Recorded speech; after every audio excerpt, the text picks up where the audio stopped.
In the far woods of northern Minnesota, two cousins flee city life for a serene weekend by Pine Lake, only to discover something much older and darker than solitude itself. What begins as a serene escape turns into a waking nightmare as they understand that they are not alone in the woods. We had arrived at the small cabin on the lake at dusk. The north woods crispness of northern Minnesota had that biting early autumn chill, the sort that gets into your marrow even before the sun sets. Sullivan and I, both late 20s, had rented the cabin for a weekend away. No cell, no distractions, just the dark, deep woods, the quiet water of Pine Lake, and we, attempting to escape city existence for a bit. The cabin seemed innocuous enough. Logs weathered to a silvery gray, a chimney of stone, windows that mirrored the twilights, a wood stove and pyre of firewood inside, some old chairs, a coffee table scattered with the magazines of former visitors. The scent was lightly cedar and ash. As Sullivan wrestled in a case of ice and beer, his breath misted in the doorway. We laughed at the cold, lit a fire, and fell into a comfortable rhythm. Supper was straightforward. Skillet potatoes, sausages, and 2 beers.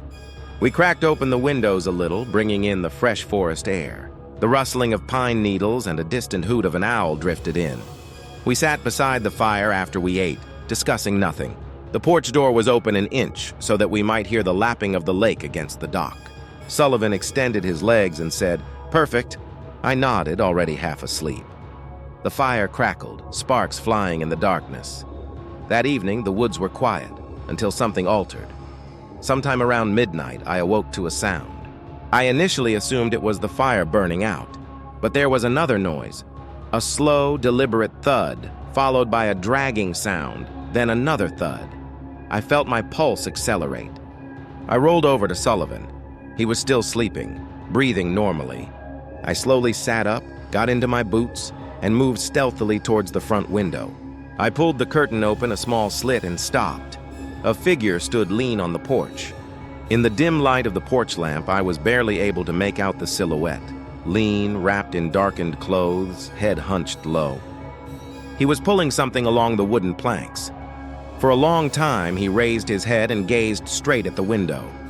Although I could not see his face, I sensed his eyes as a tangible thing.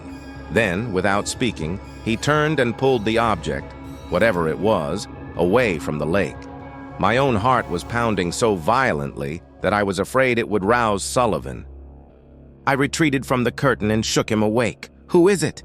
he grunted. "There's somebody out here," I breathed. On the porch.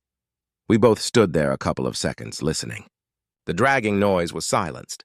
The night was quiet once more. Sullivan took a flashlight and we approached the door.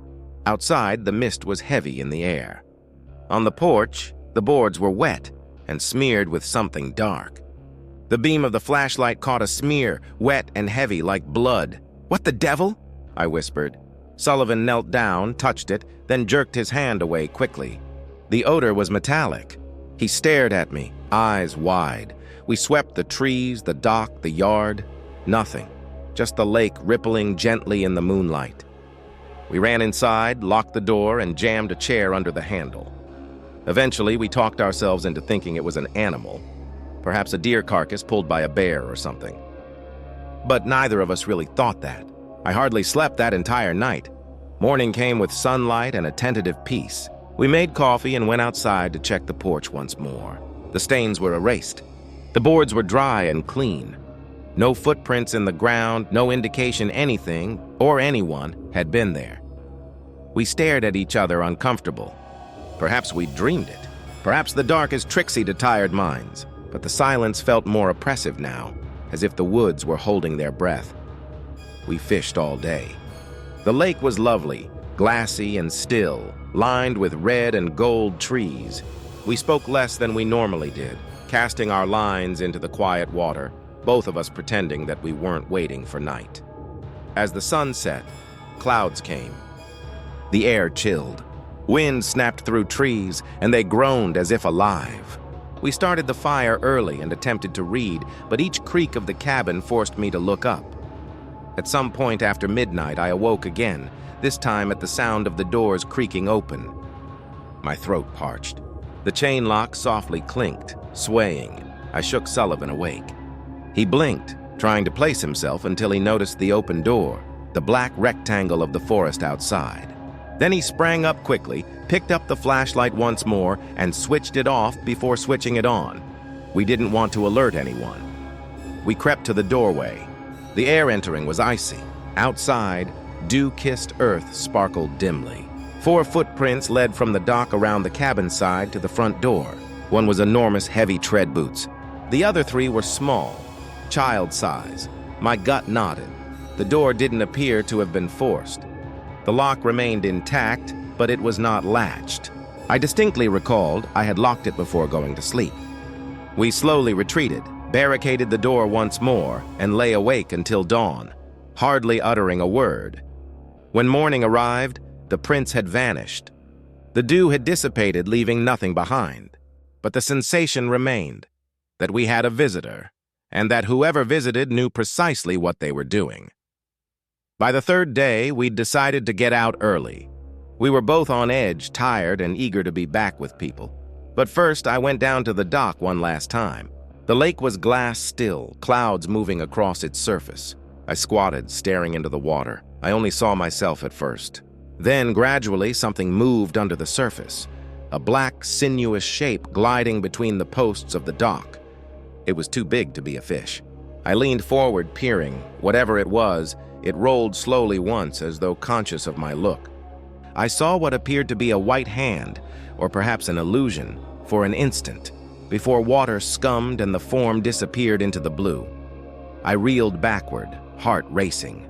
I did not report what I had witnessed to Sullivan. I merely said we had to leave. We loaded in silence. As we headed out on the gravel road toward the highway, I glanced back in the rear window. The cabin was disappearing into the distance, but the porch light, which we had surely turned off, now glowed softly again. And there was a figure sitting in the chair on the porch, stooped forward, utterly motionless, looking after us. I blinked, and the car took the corner, the cabin going out of view. I didn't say a word to Sullivan until we hit the highway. When I got home in Minneapolis, I couldn't get it out of my head. I began researching the history of the cabin. It had been constructed in the 1950s, sold a couple of times, then converted into a short-term rental a decade or so ago. No reported incidents of violence, but local message boards and camping forums painted a different picture. One of the entries read, "Someone knocked on our door at midnight. We left immediately."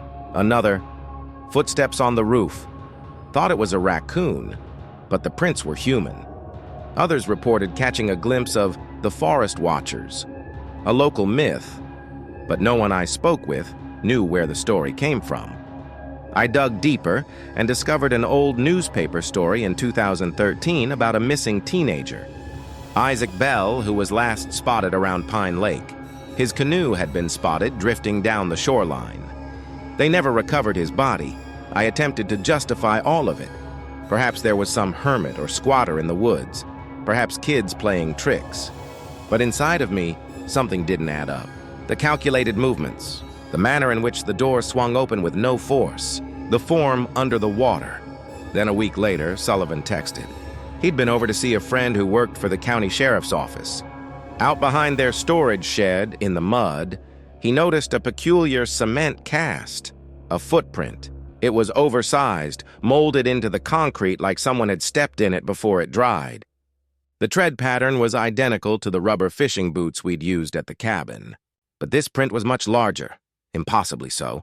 Embedded in the ridges of the print was a smear of green moss, the same type that had grown on the trees around Pine Lake. When I looked at the picture, something in me froze.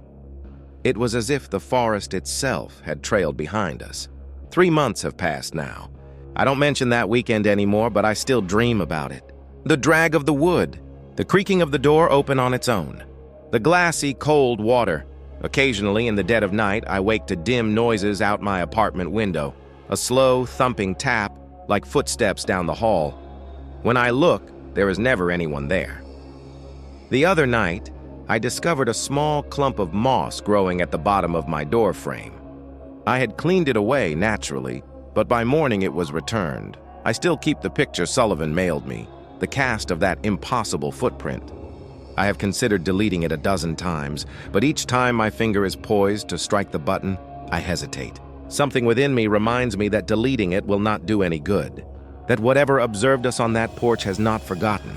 And sometimes, when the wind whines past my apartment complex and the windows creak just right, I swear I hear it, a scraping sound, a quiet but persistent one, as if someone is dragging something heavy across the floor above me. Perhaps it's just the pipes. Perhaps it's just memory. Or perhaps once you're noticed by something in those woods, you never quite cease to be observed.